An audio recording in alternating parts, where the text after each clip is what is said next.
everyone. Welcome into another episode of Matt's Sports Talk. And it has been a very exciting basketball season so far, and now our attention turns to the national tournament. And I wanted to, of course, I mentioned in my Crossroads League Tournament Championship game recap yesterday that I was going to record a video coming up tomorrow talking about, once the selection show was announced tonight at 7 p.m., I was going to record a video tomorrow both for the men and the women previewing all of the Crossroads League tournament, or the Crossroads League teams that will be matching up in the national tournament, which I still will be doing that tomorrow for both the men and the women, so make sure that you stay tuned for that.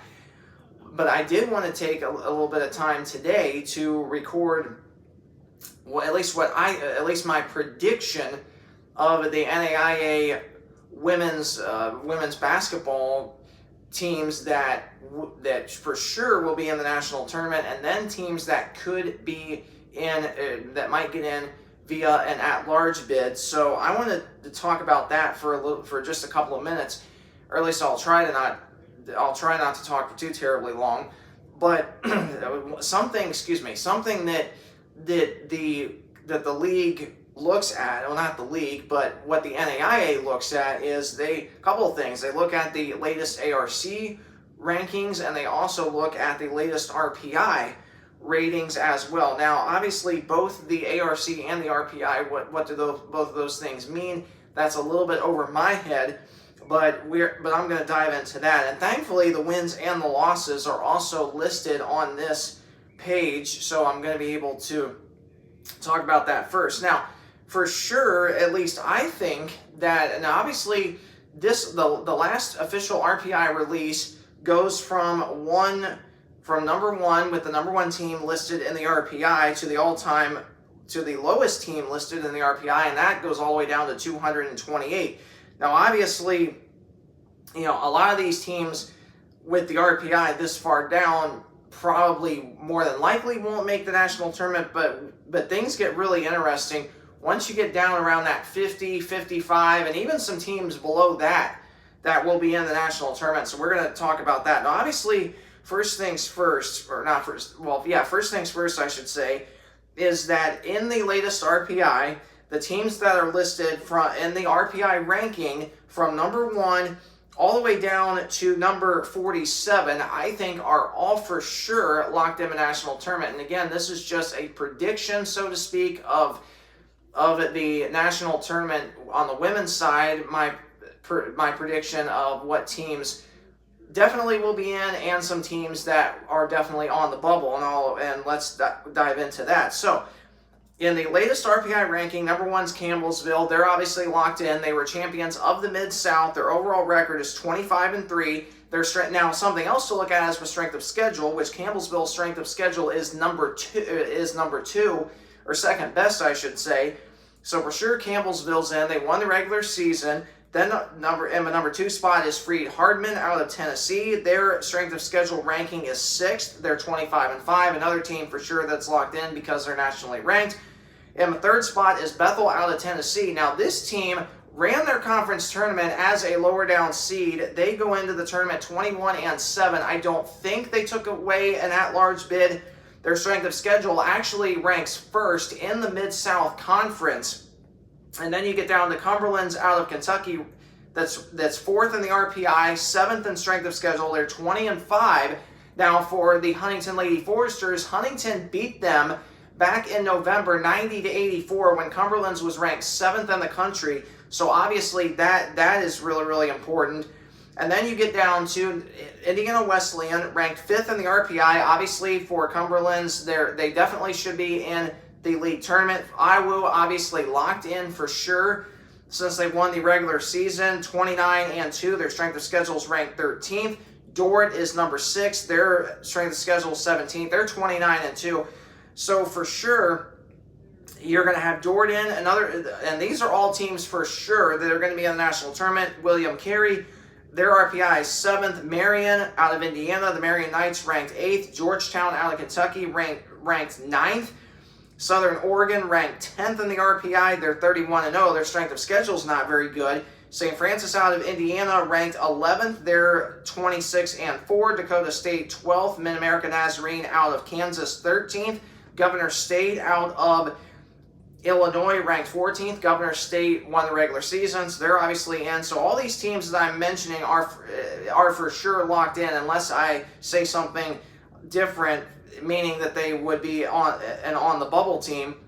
Then Briarcliff RPI is 15th, for sure in the tournament. LSU Shreveport RPI is 16th, they're for sure in. Langston 17, Hastings 18, Xavier of Louisiana 19, Rio Grande 20th, Mid-America Christian out of Oklahoma 21, Shawnee State 22 out of Ohio, Dakota Wesleyan out of South Dakota 23rd, Florida Memorial 24th, Williams Baptist 25th, followed by Oregon Tech, Wayland Baptist, Lewis Clark State, Wayland Baptist out of Texas, Lewis Clark State out of Idaho, Providence out of Montana 29th, Columbia out of Missouri 30th, Grandview out of Iowa 31st, IU Northwest 32nd, Mobile out of Alabama 33rd, followed by Stillman, St. Francis of Illinois, Benedictine out of Kansas, and then Milligan out of Tennessee ranked 37th. Now, this is where it starts to get a little more interesting. In 38th, Loyola out of Louisiana, they're 18-11. However, their strength of schedule is 11th best in their conference. So I think they're a team that is on the bubble. I don't think Loyola, they were, I believe, the number 2 seed in their conference. So, I mean, them being in, not really sure. Olivet Nazarene, 39th. Olivet is in. They were the regular season runners-up in the CCAC conference. And the reason why Olivet is the second automatic bid, the second automatic qualifiers, because Governor State was the 1 seed, won that conference tournament and the regular season. So Olivet is in. LSU Alexandria 40th, followed by UC Merced, Southeastern, out of Florida, Arizona Christian, Indiana Tech, and 45th. This one is really surprised. It could be interesting. Lindsey Wilson 45th in the RPI. They're 16-13. So obviously you look at their record and you say, well, there's probably no chance that they get in. Their strength of schedule is ranked 3rd in their conference. They're in the Mid-South, along with Campbellsville, Bethel of Tennessee, Freed-Hardman, Cumberland out of Tennessee, and Cumberland's out of Kentucky, along with Georgetown, also out of Kentucky. So Lindsey Wilson is the one team that is really interesting in all of this. And then Mission out of Missouri, 46, Johnson, 47. And here's where it really gets interesting. Now, obviously, I'm not going to go pretty much any lower than the team in the 52nd position in the RPI, because some teams that are beneath that 52 position in the RPI are in the tournament because they either ran their conference tournament or they were the runners-up. So I'm not going to dive into all of that, but I do want to take a few minutes and talk about these last 5 teams, because I think that these last 5 teams is what it's all going to come down to for them, for one of these remaining 5 teams to get that final at-large spot. Remember, there's 35 automatic bids into the national tournament. 29 bids will be at-large. These final 5 teams, I think only 1, maybe 2 of them out of the 5 get that final spot. So let's talk about the Masters. They're ranked 48th in the RPI, 64th in strength of schedule. They're 16-7 on the year. To me, that's kind of borderline being in 16-7, but they play in a super tough conference though. So obviously that you have to take into consideration. Then you get down to, and this is really where it gets interesting. 49th Northwestern, the Red Raiders out of Orange City, Iowa. They made the national tournament last year, being 17-11. They went to Indiana Wesleyan as the 9 seed, played 8-seeded Rio last year in the opening round. Northwestern beat Rio and then faced IWU in the second round, and IWU ran away with that one in the second round, 84-42. Now, for Northwestern, this is where it gets interesting. They're 18-11 on the year. Their strength of schedule is ranked 21st in their conference. Remember, they're in the GPAC conference, the Great Plains Athletic Conference, along with Dordt, Morningside, Hastings, Briarcliff are all in their conference. And so obviously this is where it kind of gets a little more interesting which one of these teams gets in. Then right beneath them, Spring Arbor, ranked 50th in the RPI, 19-11. Spring Arbor's strength of schedule is 28th. So now obviously the Crossroads League is super, super competitive. I think it was the most competitive this year that it's ever been. Now for Spring Arbor, now to me, Spring Arbor, and obviously I'm not the committee, I'm not trying to be biased, but I don't think that Spring Arbor, in my opinion, should be in ahead of Northwestern or Huntington, because for Spring Arbor, now yes, they do have a big win against then number 10 St. Francis by 12. Now, for Spring Arbor, they do have a 3-point loss to Rio Grande. Rio Grande won their conference tournament over number 1 seeded Shawnee State. So for Spring Arbor, that game looks really good for them. 3-point loss to Rio, and then that big 12-point win against St. Francis. But outside of that, I don't think that Spring Arbor has played anybody that's super, super competitive or played any big quality teams to get themselves into the national tournament. I just don't think that only one quality win is going to get you in. So in my opinion, I have Spring Arbor as one of the first 4 teams out from making it into the national tournament. Now for Northwestern out of Iowa, I'll talk more about that in just a second. Then we get down to Carroll out of Montana. Carroll College, they're in the Frontier Conference. It's another super, super competitive conference. They're 16-11. Now, the most interesting thing about them is their strength of schedule is ranked 15th. Spring Arbor's strength of schedule is 28th. So, in my opinion, for Carroll, I know they're a bubble team. They're 16-11, but I don't think that Carroll should be in. Now, I looked at their schedule. They, in my opinion, and again, I'm not trying to be biased toward any team. Obviously, I'm not the selection committee, but I don't think that Carroll will make it because they don't have any big quality wins.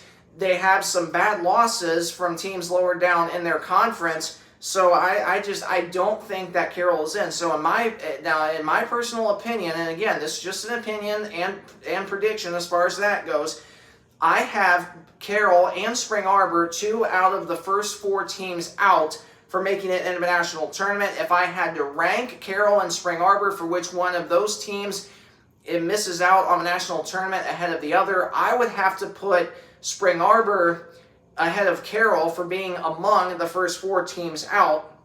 And then the last team I'll talk about briefly is Huntington. Huntington's where it gets really interesting. They're 17 and 12. Now remember, these RPI rankings were, and now I know that says Huntington 16 as well. They're actually 17-12 after the quarterfinal loss to Spring Arbor. So for Huntington, 17-12, they went 10-8 in conference. Now, in the month of February, they were red hot. Their only loss in the regular season in the month of February was to number 12 Marion.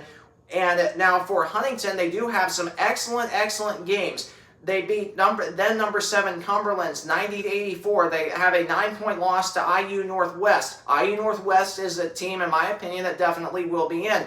For Huntington, not just that, but they also have the tough 2-point home loss to IU, which was number 2 in the country at the time, back on November 20th. And for Huntington, that's a really good loss for them. Now I know they lost to IU the second time by 19, but Huntington did not have Kendall Yoakum available for that game. So I think you have to take that game out and just really hone in on that first game where Huntington, in all due respect, more than likely, I think should have won that first game by at least 10 points, at least. So that's a good game for Huntington. And then you look at the month, you get into the month of February, upset then number 14 St. Francis in double overtime, courtesy of senior guard Gabby Melby's 3-point game-winning 3-pointer. Now, that's when I think the tide shifted in Huntington's favor, was after that game. Then I know after that, they had a come-from-behind 10-point win at Mount Vernon. Then they lost to Marion in a game where they were right with Marion for all but one quarter. And then after that, after that game, they beat Grace by over 20 points. They beat Spring Arbor at home by 19 points, or it was either 19 or 20, roughly 20 points. So that game is really, really good. Then they beat Taylor, beat Goshen to wrap up the regular season. Now, one thing for Huntington, they only beat Goshen the second time, or both times they only beat Goshen by 10 points or less. Spring Arbor lost to Goshen the first time by 5, beat Goshen the second time by 30. So obviously, you pick your side. Which game looks better, which game looks worse. So obviously, that's going to be taken into consideration, I'm sure. And then after that for Huntington, then they did lose by 8 points to Spring Arbor in the Crossroads League Tournament quarterfinals. That was a game that Huntington was right there with them. They just couldn't quite catch up in the latter minutes, I should say, of the fourth quarter of that game. So obviously that's a good loss, 8 points to Spring Arbor. And then, of course, something else that helps Huntington is that IWU in that fourth quarter semifinal game against Spring Arbor beat Spring Arbor by 21 points. Huntington beat Spring Arbor at home by the same margin, roughly. So obviously, I think the IWU beating Spring Arbor in the tournament and of course IWU winning the league tournament as far as that goes, I think that helps Huntington a little bit. And lastly, something else for Huntington, their strength of schedule is ranked 12th. That is only one spot ahead of IWU, whose strength of schedule is ranked 13th. So in my personal opinion, and again, I'm not trying to be biased, I'm not the selection committee, but my last team that I have in is Huntington. My first two out will be Spring Arbor and Carroll, and then Northwestern out of Iowa. I also have them ranked behind Spring Arbor and Carroll for being among the first 4 out. Now, I know Northwestern plays in a tough conference, but they don't have any big quality wins this year. Unlike last year, they have some really bad losses against teams lower down in their conference. So, in my opinion, I have Northwestern, Spring Arbor, and Carroll all out, and I have Huntington as the final at-large team getting in at 17 and 12. So that is, at least in my opinion, what I have, or at least what I think will happen. Obviously, we don't know if it's going to happen, but I just wanted to take a quick minute and look at the ARC ranking. Well, let me do that in a separate video because obviously there's a lot to uncover there. So again, if you enjoyed this video, please either like, comment, or subscribe. Any one of those options helps me out greatly. Thanks so much for watching, and God bless.